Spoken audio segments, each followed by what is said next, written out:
اعوذ باللہ من الشیطان الرجیم بسم اللہ الرحمن الرحیم۔ اب یہ جو ہے آخری ایک آیت رہ گئی ہے، پھر یہ استفتاء ہے۔ قانون وراثت میں جو ایک لفظ آیا تھا کلالہ، اور کلالہ کے بارے میں آیا تھا کہ اس کے اگر بہن بھائی ہوں تو ان کی وراثت کا حکم یہ ہے،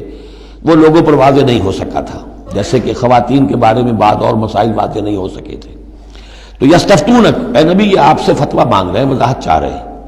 قل اللہ یفتیکم فی الکلالہ، کہو کہ اللہ تعالیٰ تمہیں کلالہ کے بارے میں مزید وضاحت دے رہا ہے، فتویٰ دے رہا ہے، حکم بتا رہا ہے۔ ان امرؤ ہلک لیس لہ ولد ولہ اخت، اگر کوئی شخص مر گیا، فوت ہو گیا اور اس کا کوئی اولاد نہیں ہے، اور کلالہ اس کو کہتے ہیں اولاد بھی نہ ہو، والدین بھی نہ ہو، ولہ اخت، اور اس کی ہو ایک بہن، فلہا نصف ما ترک، تو ایسے ہی ہے جیسے ایک بیٹی ہو تو اسے آدھا ملے گا، تو اس کے مطابق اس کو آدھا مل جائے گا۔ وَهُوَ يَرِثُهَا إِن لَّمْ يَكُن لَّهَا وَلَدٌ، اور کلالہ اگر عورت تھی اور اس کے کوئی اولاد نہیں، کوئی والدین نہیں، تو اس کا پورا وارث اس کا بھائی بن جائے گا، پھر پوری جو اس کی دولت ہے، اس کی وراثت اس کے بھائی کو چلی جائے گی۔ وَإِن كَانَتْ اثْنَتَيْنِ فَلَهُمَا الثُّلُثَانِ مِمَّا تَرَكَ،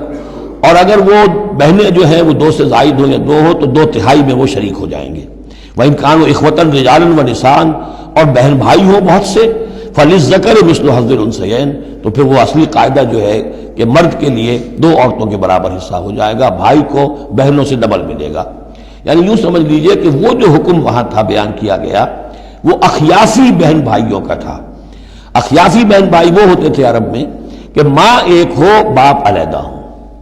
ان کا چونکہ خاص مسئلہ ہوتا تھا اس لیے بیان کر دیا۔ باقی عینی اور اللاتی، ماں باپ دونوں ایک ہو،